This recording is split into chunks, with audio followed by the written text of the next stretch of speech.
हमें तो मालूम था कि कहीं ना कहीं ये होगा। मुझे तो अफसोस बारामूला पार्लिमानी हल्के के लोगों के लिए है, क्योंकि ये बेल उन्हें उनकी खिदमत के लिए नहीं मिला है। ये बेल उन्हें पार्लियामेंट अटेंड करने के लिए नहीं मिला है।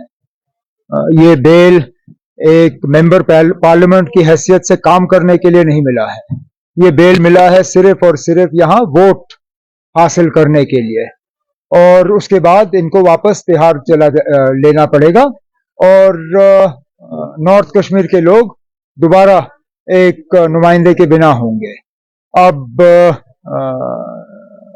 वोटर इसको किस तरह से लेगा और इस फैसले का उन पे क्या असर होगा हम देखेंगे। अभी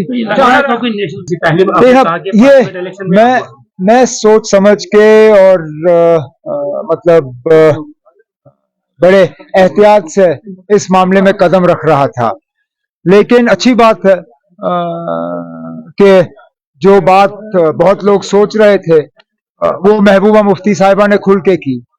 उन्होंने तो सीधा सीधा कहा है कि इंजीनियर रशीद साहब बीजेपी के कहने पे काम कर रहे हैं, और सवाल उठाया कि ये जो सारा पैसा खर्च हो रहा है उनके उम्मीदवारों पे, ये पैसा आ कहां से रहा है।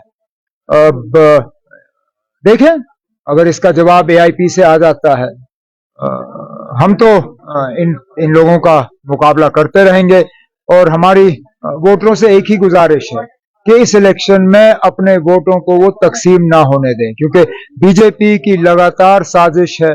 और जैसे वजीर दाखिला ने अपने प्रेस कॉन्फ्रेंस में कहा, वो एआईपी, पीसी, इन बाकी पार्टियों के साथ कल हुकूमत बनाने के लिए तैयार होंगे। तो लोगों को अगर बीजेपी की हुकूमत बनानी है तो इन तंजीमों की मदद करें। वो बेवकूफ है बानिहाल वाला, उसको अपनी जबान पे कंट्रोल नहीं है, लेकिन उसकी अपनी पार्टी ने उसके बयान को जो है उसके खिलाफ एक बयान जारी किया है। अब वो बानिहाल वालों को इतनी फ्रस्ट्रेशन क्यों है, उसको अपनी जबान पे कंट्रोल क्यों नहीं, मुझे इसका जवाब मेरे पास है नहीं। लेकिन कम से कम कांग्रेस की तरफ से उसके बयान को नोटिस किया गया और उसके खिलाफ कांग्रेस पार्टी ने अपनी आवाज उठाई। हमारे लिए ये मामला वहीं पे खत्म हो जाता। वो कुछ तो है कि ये जेल में बैठे हुए लोग सिर्फ मेरे पीछे ही पड़ जाते हैं, मतलब ये कोई मामूली बात नहीं है ना। इंजीनियर रशीद का एक बार लड़ना मैं समझ सकता हूं कि ये कोइंसिडेंस है, ये ऐसे ही हुआ, लेकिन इस इलेक्शन में एक आदमी को 2 सीटों पे लड़वाना, और एक पे तो चलिए उनका निशाना ठीक रहा, वो गांधरबल आए, दूसरे पे उनका निशाना गलत रहा। वो उम्मीद कर रहे थे कि मैं बीरवा से कागज भरूंगा, मेरा बड़गाम से कागज भरने का इरादा था।